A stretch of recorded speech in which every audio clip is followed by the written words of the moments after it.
Uwan, also known as Fengwang internationally, is now a typhoon, officially upgraded by Pagasa and the Joint Typhoon Warning Center. So we start to see an inner eye wall develop in the storm system, and it intensifies as it nears landfall here in the Philippines. I'm meteorologist Robert Spetta, always doing my best to keep you informed and updated on what's happening out here in the Western Pacific. And we got a lot of information to come through here today, from the impacts in the Philippines out even out towards Taiwan. But first, let's talk about where this is headed. Now, this is the latest forecast from JMA, and they still have it coming on shore right near Casiguran as a very strong typhoon.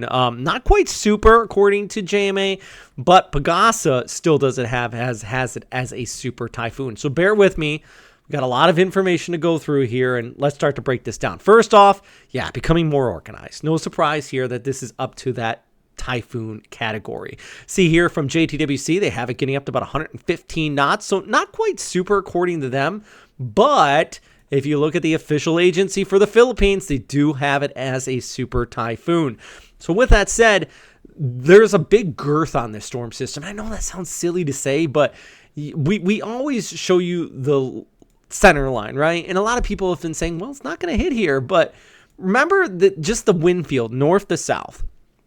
And basically, here's the 8th at 8 p.m. So we're talking about already by Saturday night, could be already looking at gale force winds across parts of northern Mindoro, Catanduanes overnight Saturday into Sunday morning in the Bicol region, and heavy rainfall. That's even with the center offshore. Even northern areas of Cebu now actually under signal force warnings. I know that's scary to hear. I don't want to talk about it.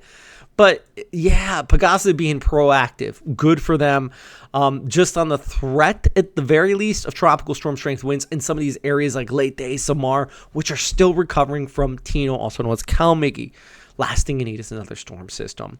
And resources already being stretched thin here. It is going to be a test for recovery and the government out here and everything as this nears. Anyways, Signal Force 1 in place for all these spots. I still absolutely anticipate at least kind of gale force winds extending out into parts of Visayas. But the good news, at least for you, is the heaviest of the rain is going to remain further towards the north. You can see here some of these rain totals into parts of the Bicol, 1 to 200 millimeters, even out here towards the Sierra Madre Mountains, Aurora, and Isabela, where it comes on shore, nearly 200 millimeters. And then you see the Cagayan Valley, not quite as much, but all that rain has to go somewhere, and it flows into the valley here. And then you see 200 to 300 millimeters on the Cordillera Mountains on the west side of the island here. So, yeah, it's a range there of just heavy, heavy rainfall in the forecast. Now, is the track going to change? This is another question I've been asked a lot. Probably not. You see the Google DeepMind consensus here with the AI model showing it come very close to Catanduanes in the Bicol region. And if I was out here along the coast, I would be preparing for a strong typhoon, to be quite frank. Maybe not so much down here to Visayas. You're probably going to get the outskirts of it. But out here along the coast, yes. And then even out towards, of course, where this is going to come on shore. Will Manila get hit? Somebody's asking me, are we going to see a big storm surge in Manila? Potentially could see a little bit of like the flow wrapping around the west side of the storm system and ushering these winds kind of onshore from the west. That could cause some coastal flooding for places like Rojas Boulevard and even into Subic, Pangasinan. You could see something very similar. You see these winds wrapping around just like that, even as this approaches here on Sunday. But of course, the worst of the weather will be on the East Coast and into the mountains there. That's where you're going to be looking at some pretty serious flooding and, of course, damaging winds right where that does make landfall. Casiguran, that's the spot.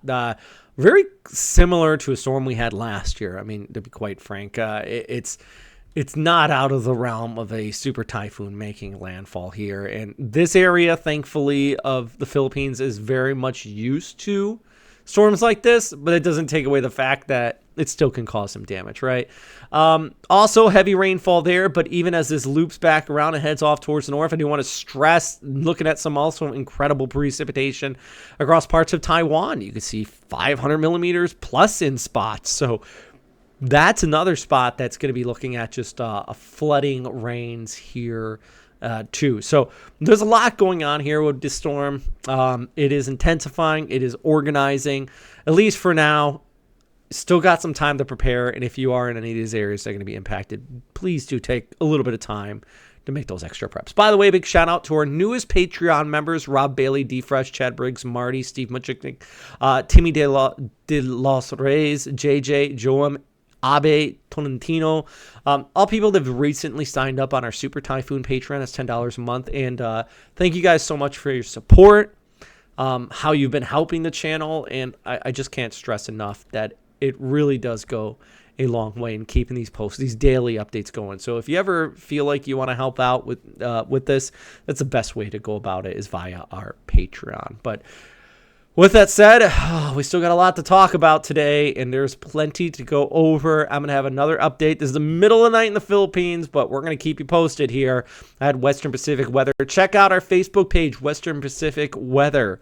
Not just myself, but plenty of other people posting really good updates, really good information that I'm even like, hey, even Lex, one of our fantastic graphic makers, made this. He's absolutely great at making graphics that visualize with factual information, not just sharing a model from Windy and saying, those posts drive me nuts.